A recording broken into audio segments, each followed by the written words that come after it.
Avocado lagkitan, ayan no. Evergreen, ang gaganda. Avocado ng Antipolo Evergreen po yan, magugulang na. Ayan, may mga hawakan ito, marami yan. Ang gaganda ng laman yan. So, ito ay evergreen. Ito evergreen. Pag ganitong kulay pa lang, hinog na siya. Ayan o. Yun sakto. Pag yung padilaw na siya, yun malapit na sa mag-overripe. Ayan o. Kaya madaling mahinog dahil may sugat. Reject po siya. Kaya madaling mahinog. Buksan natin.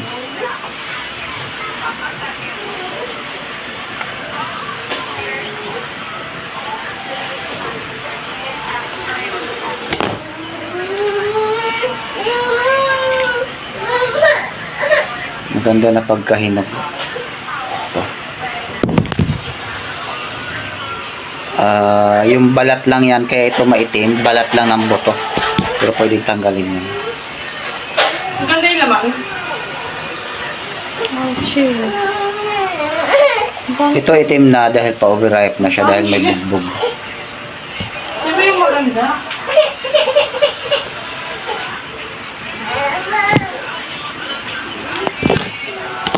Pa-overripe na.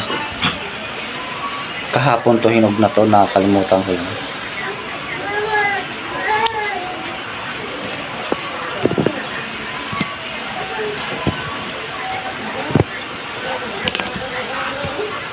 Kunti lang ang pakinabangan. Ito na lang ang pakinabangan.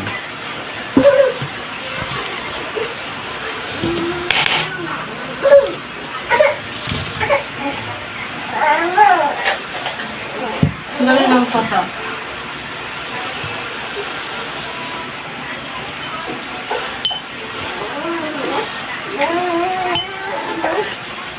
Ganda ulag kitan, dilaw na dilaw at green.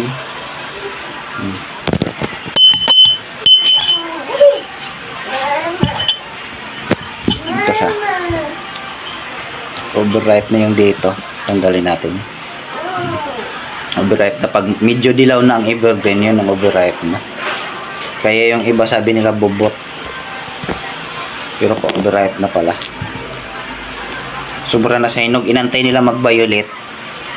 Pero hindi talaga magba-violet. Hanggang sa mabubulok na lang.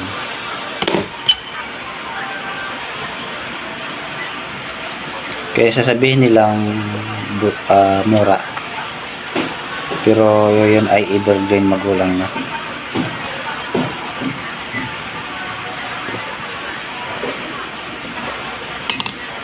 Pero pag kahit padilaw na yung evergreen, meron pa rin mapakinabangan. Evergreen. Pag padilaw na to, yun yung overripe na.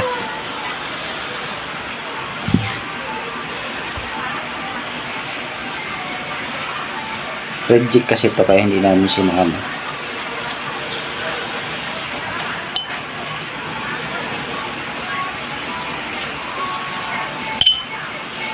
Isang baso din. Lagyan natin asukal. Tulog na ba? Pa? Overripe na? Overripe na nga eh.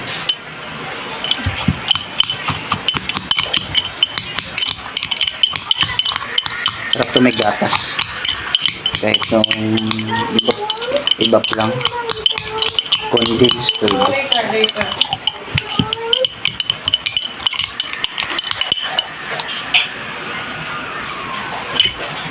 Sarap lagkitan talaga.